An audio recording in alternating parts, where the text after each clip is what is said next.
Монгол Улс төрийн байгууламжийн хувьд нийгмэл байна. Эцэг хуулийн энэ заалтаар төрийн ямар ч түвшний удирдлагыг хууль босоор авахыг хориглолтгоо. Энэ төрлийн сэтэл болгоос тусгаар тогтнолын эсрэг гэмт хэрэг мөн. Баримт 360 эрен сурвалжлах нэвтрүүлэг ийм нэгэн гэмт үйлдлийн талаар баримт холбож байна. Гудамжны соёлоор төрөө босгосон өвгдийн үйлсийг баллуурдах ажиллагааг нэр бүхий улс төрийн этгээдүүд гүйцэтгэж байна. Тэдгээр этгээдийн нэг нь хууль бус үйлдэлээ нуухын тулд өдгөө төрийн ордон дахь өмнө бужигнаанаар далин өсөргөн чимээгүй гитэн сууна. Нийгэм тогтолцооны суурь эрх зүйн баримт жижиг болох үндсэн хуулиар нэгдүгээр зүйл нэгийн нэг. Монгол улс бол тусгаар тогтносон бүрэн эрхт бүгд найрамдах улс мөн. Хоёрдугаар зүйл хоёрын нэг. Монгол улс төрийн байгууламжийн хувьд нийгмэл байна. Хоёрын хоёр. Монгол улсын нутаг дэвсгэр зөвхөн засаг захиргааны нэгжид хуваагдана гэсэн байдаг. Үндсэн хуулийн энэ зүйл заалт нь 1992 оноос хойш огт хөтөлбөргүй хүчин төгөлдөр хэрэгжиж буй хуульчлал юм. Хачирхалтай нь эцэг хуулийн эсрэг үйлдэл Булган аймгийн засаг ноёны томилгоон дээр үйлдэгдсэн байдгийг. ертөнцид хязгааргүй хоёр тул байдгийн нэг нь хүний тэнэглэл. Ийм хязгааргүй тэнэглэлийг Булганы засаг даргын суудалд хуурамч дүр бүтээн суугаа пүрэв очрын намтраас бэлхнээ харж болох биз. Үйл явдлыг баримтаар нотлохоожуулъя. Баримт 1. 2024 оны 11-р сарын 15-нд Монгол Улсын ерөнхий сайд асан Лувсан намсрын оюун эрдэнэ засаг дарга томилох чөлөөлөх 114-р захирамжийг баталж Булган аймгийн засаг даргаар пүрэв очрыг томиллоо.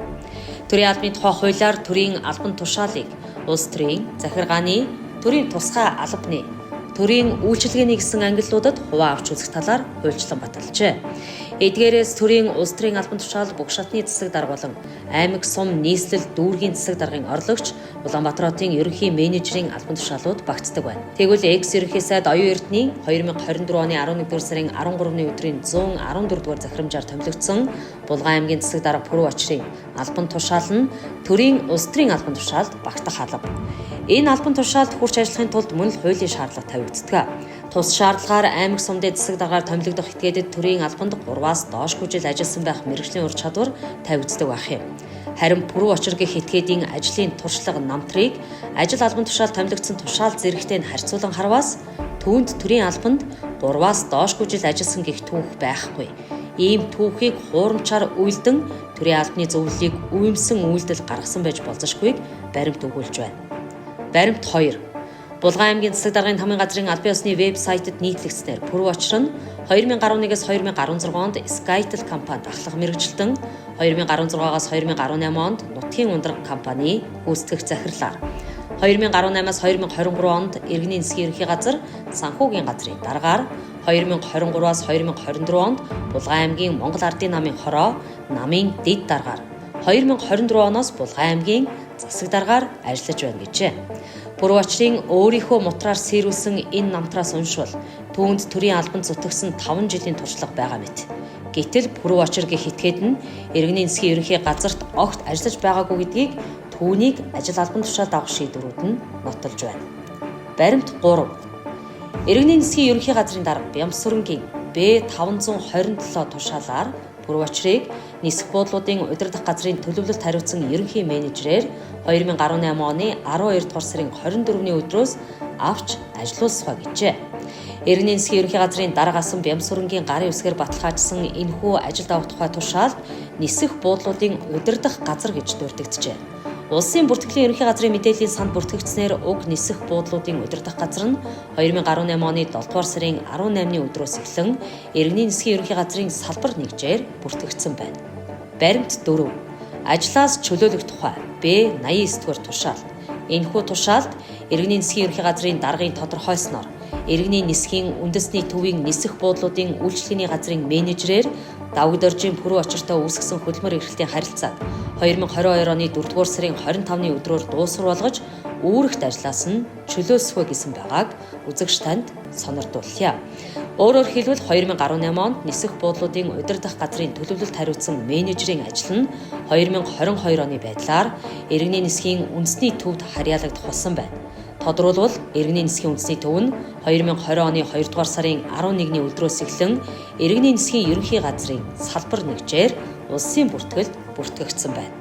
Зүйн Иргэний нисхийн ерөнхий газрын салбар нэгжүүдэд зохион байгуулалтын өөрчлөлт хийгдсэн гэдэг нь дээрх онц тооллууд хийгээд пүрэв очиртой холбоотой үүссэн ажилд авах, ажлаас чөлөөлөх тухай тушаалуудаар нотлогдож байна. Тиймээс буруу очрын төрийн албанд хамааруулж буй дээрх хугацааны эрхэлсэн албан тушаалууд нь иргэний нисхийн ерөнхий газрын харьяа салбар нэгж гэдэг нь ойлгогдов. Салбар нэгж нь төрийн албанд хамаарах эсэх талаар их сурвалжийн яриа өөр тайлбарыг хүрнэж байна. За Монгол улсын иргэний нисхийн тухай хууль одоо өнөөдрийг хүртэл 2025 оны 5 сарын 1 болтол иргэний нисхийн ерөнхий газрын одоо доор иргэний нисхийн бүх одоо үйлдвэрлэлийн үйл ажиллагаа маань багтж одоо үйлчлэгээ явуулдаг байсан байна.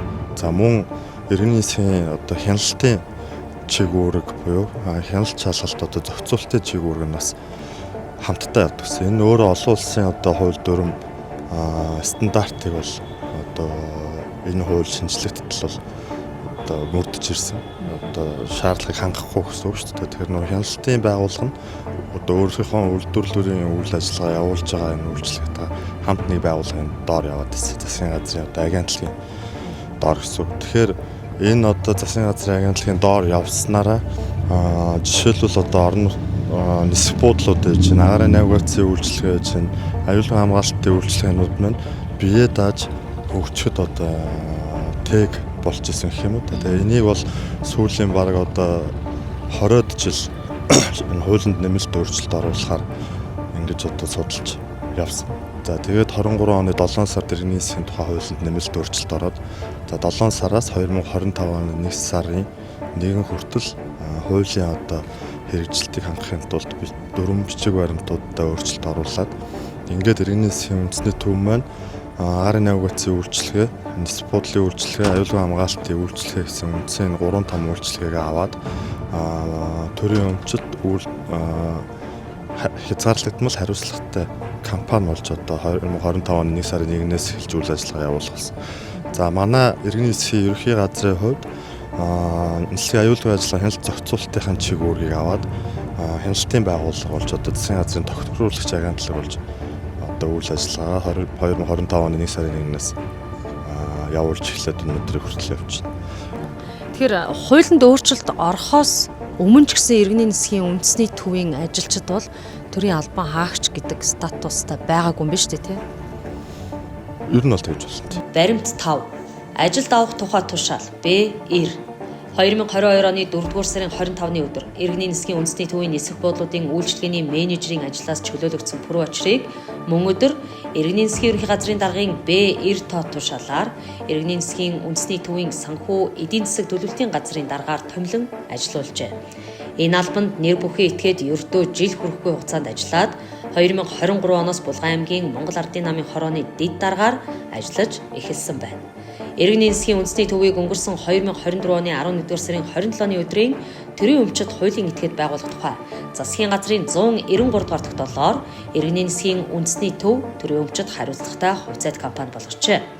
Төрийн болон орон нутгийн өмчийн тухай хуулийн зохицуулалтаар өнөөдөрч тус төв нь төрийн албанд хамаарах салбар нэгж биш. Үүнийг төрийн албаны зөвлөл өөрөө нотолж байна. Ер нь төрийн болон орон нутгийн өмчит компани үйлдвэрийн газрууд бүгд төрийн албаны ангилд орохгүй л гэж ойлгох хэрэгтэй. Яагаад тэгэхээр төрийн албан тушаалын ангилгээ сайн миний дурдсан төрийн заргаа, төрийн үйлчилгээ, улс төр, төрийн тусгай гэдэг ангилдаа ямар одоо агентлагийн ямар яамны юу байх гэдэг заагаад өгсөн.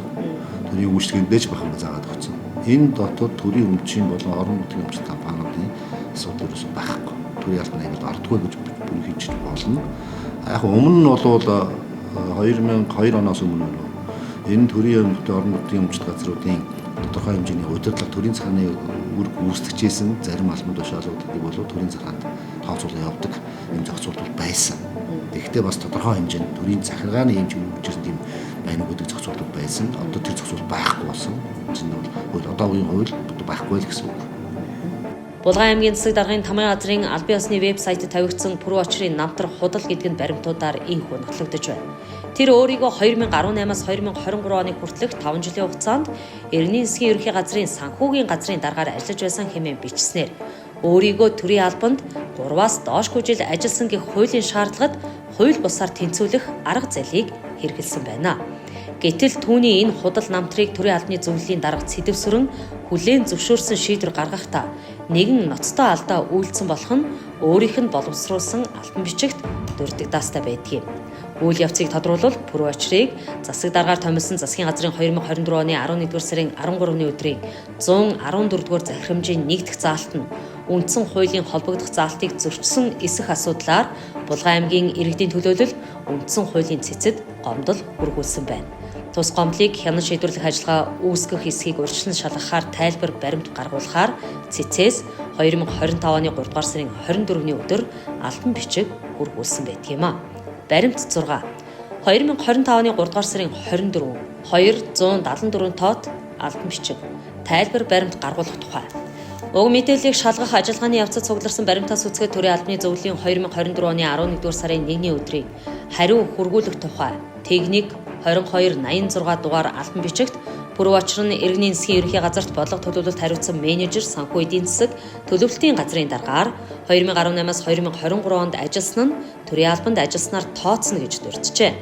Пүрэв очир нь иргэний засгийн ерөнхий газрын даргын 2018 оны 12 дугаар сарын 21-ний өдрийн Б527 дугаар тушаалаар нисэх буудлуудын удирдах газрын төлөвлөлт хариуцсан менежер томилогдож мөн иргэний засгийн ерөнхий газрын даргын 2022 оны 4 дугаар сарын 25-ны өдрийн Б89 дугаар тушаалаар иргэний засгийн үндэсний төвийн нисэх буудлуудын үйлчлэгээний газрын менежерийн албан тушаалаас чөлөөлөгдсөн байна. Тодруулбал Пүрэв очрын ажилласан албан тушаалууд нь иргэний засгийн ерөнхий газрын харьяа, иргэний засгийн үндэсний төв төрийн өмчит компанид хамаарч байна. Иймд иргэний засгийн үндэсний төв төрийн өмчит компани нь төрийн байгууллага, албан газар гэж үзэх хэсэх, мөн Пүрэв очрыг төрийн албанд ажилласан тооцох хэсэх, төрийн албанд хэдэн жил ажилласан талаарх тодорхой тайлбарыг гарган холбогдох баримтын хамт үндсэн хуулийн цэцэд 2025 оны 4 дугаар сарын 7-ны өдрийн дотор ирүүлнэ гэсэн байна. Улмаар төрийн албаны зөвлөлийн дарга Сэдэвсүрэн цэцээс ирүүлсэн албан бичгийн хариуг заасан хугацаанаас хоцруулж буюу 2025 оны 4 дугаар сарын 18-нд хариуг хүргүүлжээ. Энэ албан бичигт төрийн албаны зөвлөлийн дарга Сэдэвсүрэн Пүрэв очрын худал намтрыг хүлээн зөвшөөрсөн болох нь илчлэгддэг юм. Баримт 7. 2025 оны 4 дугаар сарын 18 хариу хүргүүлэх тухай. Үндсэн хуулийн цэцгийн гишүүн танаа хариу хүргүүлэх тухай. Танаас ирүүлсэн албан бичигт төрийн албаны зөвлөлийн 2024 оны 11 дугаар сарын 1-ний өдрийн техник 2286 дугаар албан бичгийн талаар дурджээ. Булган аймгийн Монгол Ардын намын хорооны 2024 оны 131-р албан бичгээр иргэн Пүрэв очрын ажилласан жилийн талаар тодруулах хүсснийг тухайн албан бичигт ирүүлсэн мэдээлэл тулгуурлан төрийн албаны зөвлөлөөс хариуг хүргүүлсэн болно. Энэ тухай албан бичигт дурдсан болно гэжээ. Дарга Сэдэвсүрэн гэж гарын үсгээ зурсан байх юм. Төрийн албаны зөвлөл аль нэгэн улс төрийн намаас ирүүлсэн мэдээлэлд тулгуурлан төрийн албанд ажилласан жилийг хизээнээс эхлэн баталгаажуулдаг болсон бэ гэдэгт албаны их сурвалж хариулт өгснийг сонсгоё. За би яг мэддэг тийм кейсийг бүгд мэдэхгүй байна. Ягаад тэгэхээр төрийн албаны зөвлөлч нь өөрөө ганц сонгон шалгуулалт томилгоо хүний нөөцийн аудит, хүний нөөцийн удирдлага, гомдлмор гааны хянан шийдвэрлэх олон функцүүдтэй. Одоо энэ чиглэлээр ингэ тустай хариуцсан нэг газар албан агчтай байх нь шүү дээ. Тэгэхээр би тэрний сайн мэдэхгүй учраас мэдээлэл надад байхгүй учраас би шууд хэлж ихэд боломжгүй. Ер нь бол төрийн албаны зөвлөл өөрөө хараад тусан ажиллагаа явуулдаг. Улсын хурд ажлаар тайлбарладаг, хамтын удирдлагатай байгууллага. Сонгон шалруулалт ингээ бид нээлттэй зарлана. Нээлттэй зарлахад комисс дээр ямар нэгэн улс төрийн одоо нам, одоо таны хэлснээр ямар нам, улс төрийн ямар нэгэн байгууллагаас тодорхойлсон юмар бол бид нар нэг бол бид нар юу яах боломж байхгүй гэж хэлж байна. Зөвхөн төрийн албаны тухай хуульд улс төрийн албаны тушаалыг дүүцүүлэх юм зохицуул. Бид нар хуулийн өрөөнд ажиллая гэж байна. Хууль төрийн албаны тухай хуульд нэмэлт өөрчлөлтөөр улс төрийн албаны тушаалтыг төрийн засгийн албаны тушаал ангилалд дүүцүүлнэ. Энэ дүүцүүлэхийн засгийн газар батлна. Тэгээд тэрний давуу төрийн албаны зөвлөл одоо тэргүүн ихэлсэн төвшинлийн дээр бол дүүцүүлэх шийдвэрийг бол төрийн албан зөвлөл гаргана гэж байна. Тэгэхээр магадгүй тийм одоо өөрөөс буруу ойлгосон байж магадгүй. Мэдээж улс төрийн албаны тушаалд ажиллажсэн хүний хувьд одоо улс төрийн зөвлөхөөр ажиллажсэн гэхээр одоо нэг мэдээлэл ажлаар ажиллаж гэдэг нь хууль заасан байгаа шүү дээ чинь улс төрийн албан тушаал юм байна. Тэгэхээр энэ шийдвэрүүдийг бид нар харнаад гэсэн. Магадгүй тэрэн дээр энэ хүн ийм хугацаанд ажиллажсэн гэдгийг албанч тодорхойлсон байж магадгүй. Гэхдээ чинь нөгөө нийгмийн дадлын авалгаач гэдэг бүх юмараа бид нар харж ээж тогтоохоор харах гэсэн. Төрийн өмчит компаниуд төрийн албанд ямар ч хамаагүй их сурвалж ярьлаа. Тэгвэл мөн 2025 оны 4 дугаар сарын 18-ны өдрийн төрийн албаны зөвлөлийн дарга Сэдэвсүрэнгийн цэцэд хариу хүргүүлэх тухай албан бичигт нэгэн утга тусгагдсныг баримтаас сэрүүлж үзүүллээ. Иргэний засгийн ерөнхий газар нь агаарын навигацийн орлогыг улсын төсөвт төвлөрүүлдэг бөгөөд энэ байгууллагын тухайн жилийнхэн нийт төсвийн тодорхой хувийг улсын төсвөөс санхүүжүүлдэг байна. Энэ нь төрийн болон орон нутгийн өмчийн тухай хуулийн 14-р зүйлийн 14-ийн 1-р хэсэгт бусад улсын төсвөөс санхүүждэг хуулийн этгээдийг төрийн байгууллага албан газар гинэ гэж. Төрийн албаны тухай хуулийн 3-р зүйлийн 3-ийн 1-ийн 2 дахь заалтад төрийн албан хаагч гэж төрийн албан тушаалыг эрхэлж эрх үүргээ хэрэгжүүлсэний төлөө төрөөс цалин хөлс авч ажиллах нөхцөл баталгаагаар хангагдан ажиллаж байгаа этгээдийг хэлнэ гэж тус зааснаар иргэний засгийн ерөнхий газар нь төрийн чиг үүргийг хэрэгжүүлдэг төсвийн тодорхой хувийг нь төрөөс санхүүжүүлдэг засгийн газрын агентлаг юм гэсэн байна. Төрийн албаны зөвлөлийн дарга Сэдэв Сүрэнгийн энэ гүтгэлэгт иргэний засгийн ерөнхий газраас дараах тайлбарыг Замтээврийн яамд энэ сарын 10-нд хүргүүлжээ. Баримт 8. 2025 оны 10 дугаар сарын 10 Замтээврийн яамны иргэний засгийн бодлого зохицуулалтын хилцээний дарга танаа мэдээлэл хүргүүлэх тухай. Иргэний засгийн ерөнхий газар болон түүний харьяа салбар нэгжүүд нь иргэний засгийн тухай хуулийн 2025 оны 1-р сарын 1-ний өдрөөс хэрэгжиж эхэлсэн шинжилсэн найруулгаар засгийн газрын 2024 оны 11-р сарын 27-ны өдрийн 193 дугаар тогтоолоор иргэний засгийн үндэсний төв төрийн өмчит компанийг байгуулснаар хяналт шалгалтын чиг үүргээс үйлдвэрлэл үйлчлэгээний чиг үүргийг салган шийдвэрлсэн. Тус газрын дарга болон дэд дарга төрийн захиргааны албан агчийн статустай бөгөөд бусад нисхийн хяналтын байцаагч ажилтнууд нь одоогоор төрийн захиргааны албан агчийн ангилалд бүрэн шилжээгүй. Монгол улс 1989 онд олон улсын иргэний засгийн тухай Чикагогийн конвенцэд нэгдэн орсон ба агаарын навигацийн хураамжийг зориултын дагуу иргэний засгийн аюулгүй байдлыг хангуулах үйл ажиллагаанд бүрэн зарцуулаагүй төсөвт төвлөрүүлж байгаа нь Монгол улсын нэгдэн орсон олон улсын гэрээгээр хүлээсэн үүргийг хэрэгжүүлэхгүй байгаа тухай олон улсын иргэний засгийн байгууллагаас Монгол улсад 2025 оны 3 дугаар сар болон 9 дугаар сард ажилласан техникийн тусцааны хамтын ажиллагааны багуудаас зөвлөмж болгосон. Иргэний засгийн ерөнхий газар нь Монгол улсын агаарын зайд болон нутаг дэвсгэрт иргэний засгийн аюулгүй байдлыг хангуулах үндсэн чиг үүргээ хэрэгжүүлэхийн тулд агаарын навигацийн үйлчлэгээний хураамжаас үйл ажиллагааны орлогоо бүрдүүлдэг ба 2016-аас 2025 онд улсын төсвөөс үйл ажиллагааны зардлын санхүүжилт аваагүй болно гэсэн байх юм. За навигацийн орлогыг одоо ЭКО-гийн 4 аннекс дээр юу гэж заасан бэ гэхээр тухайн улсынхаа аюулгүй ажиллагаа навигац болон нисэх буудлын аюулгүй ажиллагаа болон техник технологи хүний нөөцийг чадваржуулах технологийн шинжилт хийх замаар одоо ашиглана. Аюулгүй ажиллагааг хангуулах зорилгоор ашиглана гэж заалт байдаг. Тийм болохоор энэ навигацийн орлого маань өөрөө навигацтай зарцуулагдах ёстой юм ер нь. Яг нь Монгол улсын хувьд төсвийн тухай хуулинд 80 тэрбум төгрөгийг одоо жил болгон навигацийн орлогоос улсын төсөвт бүрдүүлнэ гэж заасан байдаг. Тэгэхээр бас энэ асуудлыг навигац руу нь одоо зарцуулах тал дээр бас Монгол Улсын засгийн газар дээр өнөөдөр бас шийдвэр чиглэл гаргахаар ингээд явж байна. Ер нь бол энэ мөнгө маань өөрөө төсвийн мөнгө биш. Иргэний засгийн ерөнхий газар иргэний засгийн үндэсний төвийн ажилчид маань 2025 оны 1 сарын 1-ээс өмнө бол цэвэр навигацийн одоо орлогоор цалин хөлс техник технологийн шинжилэлт, хөрөнгө оруулалт, сургалтын чиглэлээр бол цэвэр навигацийн орлогоос 100% одоо санхүүжилтээ аваад явдаг байсан. Энэ нь өөрөө юу гэсэн үг вэ гэхээр татан төвлөрүүлж байгаа байгууллага Монгол Улсын засгийн газар зарцуулахдаа бол навигац руу одоо цалин хөлс бүх одоо хөрөнгө оруулалт бүгдийг навигацийн орлогоос зарцуулдаг. Гагцхүү тухайн үед бол иргэний ерөнхий газрын засгийн газрын хэрэгжүүлэгч агентлаг болсон учраас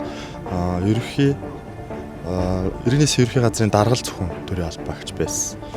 Нэгүгээр хэлбэл Монгол улс агаарын навигацийн хураамжийг олон улсын гэрээгээр хүлээсэн үүргийн дагуу төсөвт татах ямар ч эрхгүй. Энэ эрхээ зөрчиж навигацийн хураамжийг төсөвт төвлөрүүлснээс шаардлагатай зардлыг иргэний засгийн ерөнхий газарт олгож буй хэлбэр нь төсвөөс үзүүлж буй санхүүжилт бишээ гэдгийг ийхүү тодруулжээ. Тэгвэл төрийн албаны зөвлөлийн дарга Сэдэв Сүрэнгийн цэцэд хүргүүлсэн хариу бичигт өрдөгдсөн шиг иргэний засгийн ерөнхий газар нь төсвөөс цалинждаг байгууллага бишээ гэдэг нь нотлогдож байна. Эндээс булганы засаг даргаар томилогдсон пүрэв очрыг төрийн албанд ажилласан гэж дүгнсэн төрийн албаны зөвлөлийн цохолт нь хууль бус болж таарна. Баримт 9. Төрийн албаны тухай хууль 31-ийн 2 Энэ хууль заасан журмын дагуу төрийн албан агчийг сонгож шалгаруулж томилоход ерөнхийлөгч, улсын хурлын дарга, гишүүн, ерөнхий сайд, төсвийн ерөнхийлөн захирагч, улс төрийн албан тушаалтан, улс төрийн нам, эвслийн удирдах болон гүйцэтгэх албан тушаалтан, бусад этгээдийн зүгээс аливаа хэлбэрээр нөлөөлөх дарамт шахалт үзүүлэхийг хориглоно. 32-2 эрх бүхий этгээд нь энэ хуулийн 32-1 заасан мэдээллийг заавал биелүүлж авсан арга хэмжээний талаар 14 хоногийн дотор хариу мэдэгдэнэ. 32-6 улс төрийн албан тушаалт нь энэ хуулийн 31-2, 32-2 заасныг зөрчсөн тохиолдолд энэ нь тухайн этгээдийг огцруулах үндэслэл болно. Төрийн албаны тухай хуулинд заасан журмыг ёсчлоогүй. Улс төрийн албан тушаалд томилогдохын тулд хэн нэгэн эрх бүхий албан тушаалтнаар нөлөөлүүлсэн байхыг үгүйсгэх аргагүй баримтууд Булган аймгийн хуурамч засаг дарга пүрэв очрын намтраас бэлхнээ уншигдаж байна. Тийм биш бол төрийн албаны зөвлөлийн дарга Цэдэвсүрэн аймгийн Монгол Ардын намын хорооны мэдээллээр пүрэв очрын төрийн албанд ажилласан жилийг гэрчлэхгүй байх байсан. Монгол улс төрийн байгууламжийн хувьд нэгдмэл байх, зөвхөн засаг захиргааны нэгжид хуваагдах үндсэн хуулийн заалтыг экс-ерөнхий сайд оюун эрдэнэ захирамжч зөрчижээ гэдгийг баримтууд ярьж байна. Нутаг дэвсгэр хил хязгаарын хувьд бүрэн бүтэн байх учиртай Монгол улсын аль нэг хэсэг газар нутгийг нь таслан авах зорилгоор хийгдсэн байж болзошгүй булганы засаг ноёны томилгоонд Булган аймгийн Монгол Ардын намын хорооны намын дарга улсын хурлын гишүүн Сахал Бат Эрдэнэ нөлөөснө гэдгийг баримт 360 эрен сурвалжлах нэвтрүүлгийн баг асууя. Бүх ард түмний тунхаглан баталсан Монгол улсын тусгаар тогтнолыг баталгаажуулах, бүрэн бүтэн байлгах шаардлага үндсэн хуулийн цэцэд үүсэж байгааг дахин тодруулъя. Энэ оны 2 дугаар сарын эхээр пүрэв очрыг огцруулах халан бичгийг Арчилсан намын 14 төлөөлөгч аймгийн иргэдийн төлөөлөгчдийн хурал өргөн бариад байсан юм. Түүний намтар хуурамчаар тогтохгүй эрх мэдлээ хэтрүүлэн ашиглаж хууль бус томилгоо хийснийг ийхүү сөрөг хүчний бүлэг эсэргүүцэж байсан. Улмаар 2025 оны 2 дугаар сарын 13-ны өдөр хуралдсан иргэдийн төлөөлөгчдийн хурлаар пүрэв очрыг огцруулах шийдвэрийг хурлын төлөөлөгчид гаргасан хэдий ч энэ саналыг ерөнхий сайд асан оюун эрдэнэ хүлээж аваагүй байдгийг. Үндэслэл нь Монгол улсын засаг захиргаа нутаг дэвсгэр түүний удирдлагын тухай хуулийн 64 дугаар зүйл засаг даргыг чөлөөлөх, огцруулах, засаг дарга огцрох хэсэгт 64-ийн 4 дээд чатны засаг дарга ерөнхий сайд энэ хуулийн 64-ийн 2-ын 3 заасныг баримтлан гаргасан тухайн хурлын саналын дагуу засаг даргыг огцруулах шийдвэрийг 14 хоногийн дотор гаргана.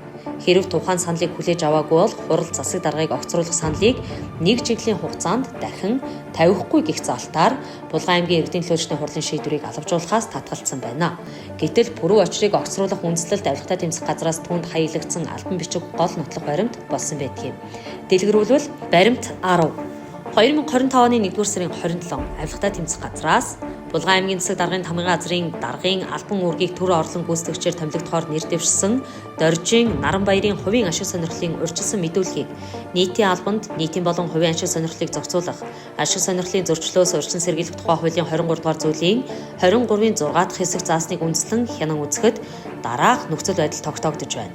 Нэр дэвшигч нь төрийн албаны тухай хууль заасан төрийн жинхэнэ албаны ерөнхий шалгалтад ороогүй байх буюу мөн хуулийн төрийн жинхэнэ албан хаагчийн албан үүргийг төр орлон гүйцэтгэх журмыг зөрчиж байна гэсэн байна. Авилгатай тэмцэх газраас ирүүлсэн зөвлөмжийг үл хэрэгсэн пүрэв очир гэх этгээд Наранбаярыг томилсон байдаг. Энэ бол үндсэн хуулийн эсрэг гэмт үйлдэл, хэн бугайч үндсэн хуулийн бус аргаар төрийн аливаа шатны удирдах эрх мэдлийг авах нь хориотой. Шууд утгаараа төр тэрсэлсэн энэ үйлдлийг хаацаалагч нь үндсэн хуулийн цэцгийн дарга Баясгалан. Тэр пүрэв очрыг кранцсан Сахал Хочид Бат Эрдэнийн хууль бус засаглалын хамтрагч нь юм. Өнөөдөр ч пүрэв очрын хууль бус томилгоотой холбоотой аймгийн иргэдийн гаргасан гомдлыг үндсэн хуулийн цэцгийн дарга Баясгалан хав дараад сууж байна. Өнгөрсөн зуны найр наадмаар булганы тишиг суманд хундаг дарсны ард хутга тавилгүй мах идэж, хуйлдаан зөрчилдөөнөөс сэм ярилцаж нам тохиролцсон Сахал Бат Эрдэнэ Баясгаланаар үндсэн хууль, төрийн албаны тухай хууль, Монгол улсын засаг захиргаа нутаг дэвсгэрийн тухай хууль тогтоомжуудыг ноцтой зөрчсөөр байгаа юм. Үндсэн хуулийн дээр цэц бус хөх тэнгэр орчдыг холбогдох этгээдүүд ухамсарлахгүй аваас одоогийн засгийн газар энэ завхарлыг зас залруулах хэрэгтэй болно. Мөн улс төрийн намуудаас гаргаж өгсөн мэдээллээр хэн нэгэн этгээдийн төрийн албанд ажилласан жил туршлагыг гэрчлэхгүй, ийм мэдээллийг иш үндэс болгон хэн нэгнийг засаг даргаар томилох эрхийг баталгаажуулах эрх төрийн албаны зөвлөлд байхгүй гэдгийг илэрхий. Үндсэн хууль системийг хамгаалах үүргээ гүйцэтгэхийг үндсэн хуулийн цэцгийн дарга Баясгалангаас шаардаж байна. Аливаа улс орны бүрэн бүтэн байдал занал хийж болзошгүй тодорхойлбол ямар ч үйлдэл баримтыг хүлээн зөвшөөрөх ёсгүй нь аюулгүй байдлын сэтгэлээ. Тэр тусмаа төрийн нэгдвэл чанарыг хадгалах хамгаалах үүрэгтэй засаг захиргааны нэгжүүдэд энэ ухамсар өндөр түвшинд байж гэмээн төрийн аюулгүй байдал хангагдаж босромог булхаа үйлдэлүүдийг таслан зогсоох нөхцөл бүрэлдэх нь тогтолцооны онцлог юм. Баримт 360 эрен сурвалжлага нэвтрүүлэг булганы хуудуутай пүрэв очрын хуурамч намтар хийгээд түүний хууль бус үйлдэлийг толгой илэн суугаа улсын хурлын гишүүн Сахал Хажууд Батэрдэн үндсэн хуулийн цэцгийн дарга Баясгалан экс ерөнхий сайд оюун эрдэнэ нартай холбоотой хувь уйлдааны мэдээллийг баримтжуулан танилцууллаа. Анхаарлаа хандуулсанд баярлалаа.